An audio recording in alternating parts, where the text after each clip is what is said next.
installing the cartridges, and put a cartridge in. Don't put it in at too much of an angle. Try to do kind of more straight up and slide it in.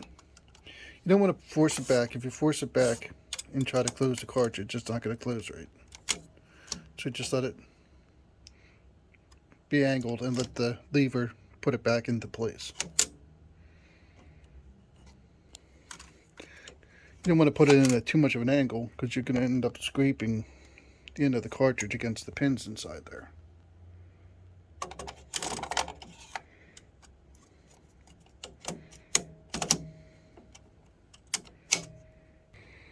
Alright, to set up the feed,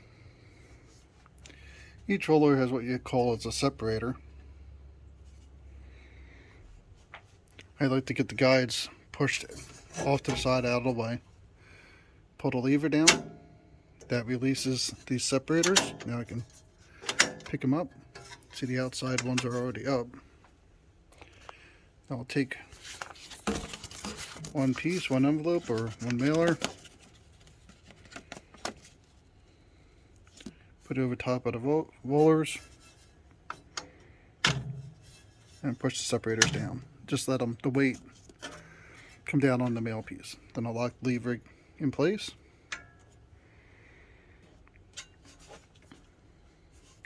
Now I'll get the guides reasonably close to where they should be.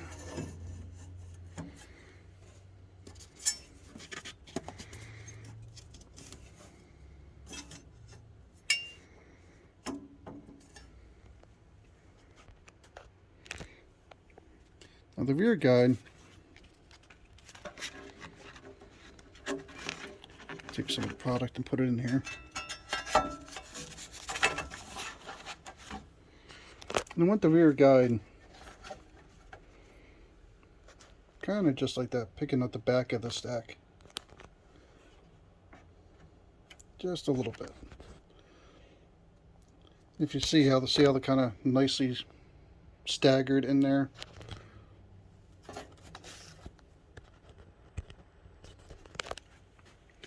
The side guides, you want up against the paper, but not so much that it's holding the stack back at all.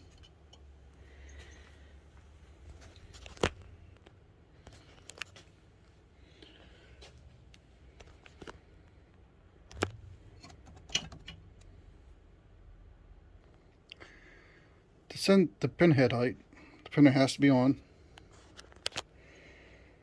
I'm going to have to go into the menu. Go out of the menu for a second here. So menu, media thickness setup. Once I'm there, I can turn my adjustment to raise and lower the printheads.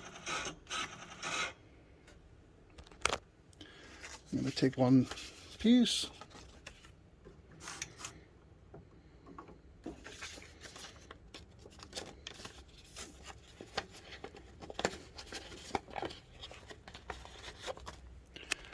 Let's raise the printheads first. Then take a piece, slide it in there, and lower it until I feel it's grabbing reasonably strong. I'm actually going to turn it up a little bit more. That's pretty tight there. So I'll look to see where it's at. In this case, it's right about 2 or 1. Actually, that's 1, a little over 1. So then I'll turn this up, take that piece out, and turn it back to 1.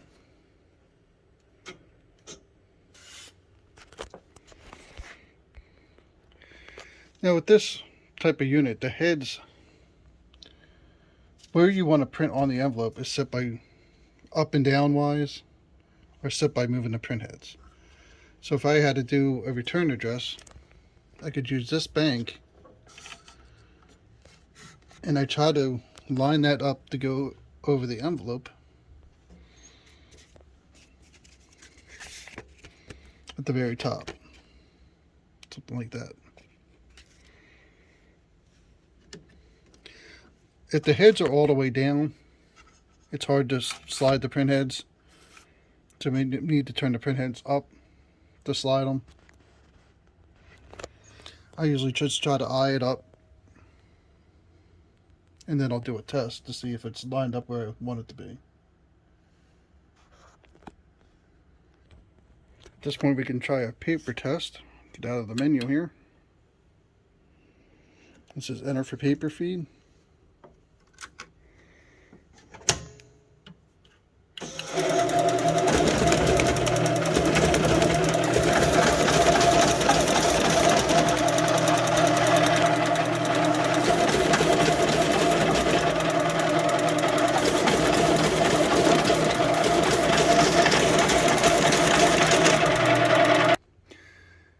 They weren't feeding as consistently as I would like.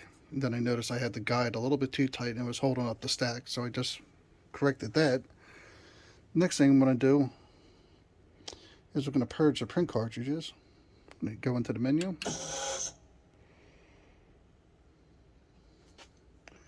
Hit plus. Should say enter to purge, so I'll hit enter. Right now I only have one cartridge in here, just for setup and testing. But I want to make sure I got a nice, thick, dark, black box. If I don't, I could do another purge. If that still doesn't get a nice, dark purge, I would take the cartridge out and wipe it with a lint-free cloth. At this point, I can test my position, get a real kind of an idea where it would print. Go back out of the menu and hit test.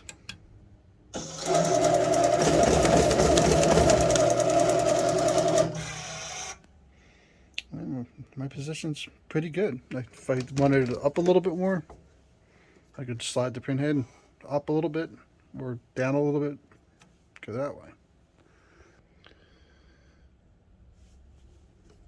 That pretty much covers this basic setup of this. One thing you do want to occasionally do is clean the sensors.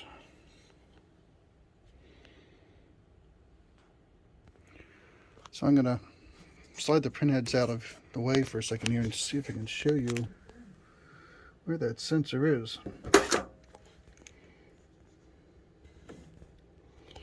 It's right in the middle. You can kind of see the cutout right there. So just blow some air in there to clean off the sensor. This printer is unique in that it makes it easy for an end user to change some of the common parts.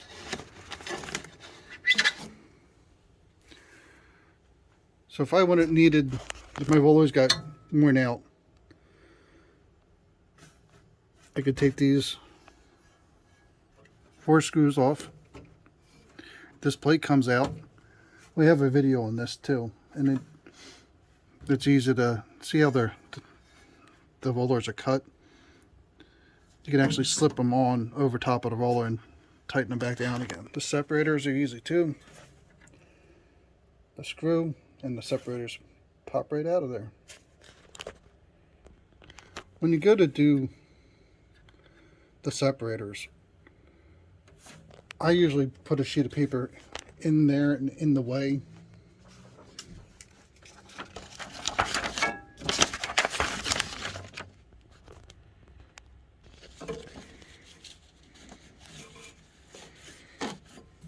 Just to try to prevent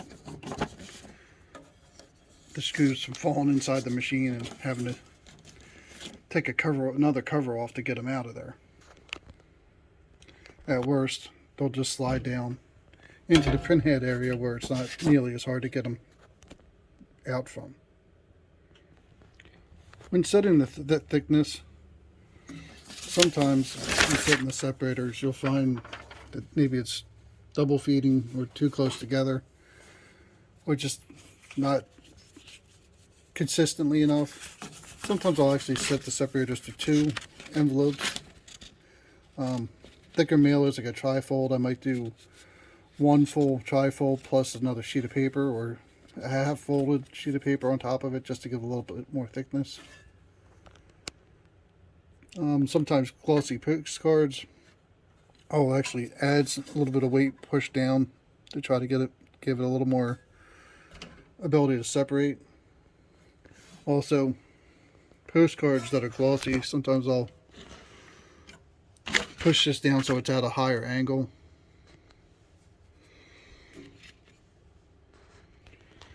One last thing you might want to check is if you want to reset your count.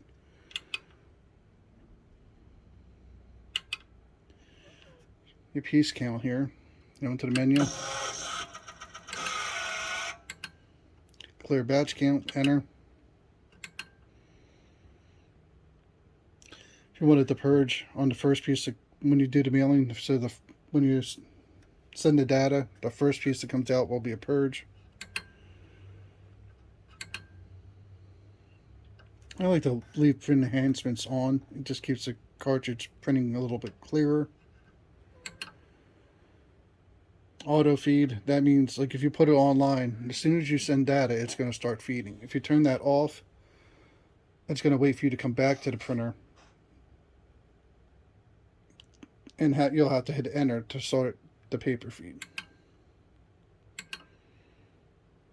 When you change a cartridge, you could try to reset the ink count each and every time you change the cartridge, but that also requires you to put the cartridges back in the same spot every time. So you, like, if you were using 3 cartridges, you really should label them cartridge 1, 2, and 3 so you know to put them back in that.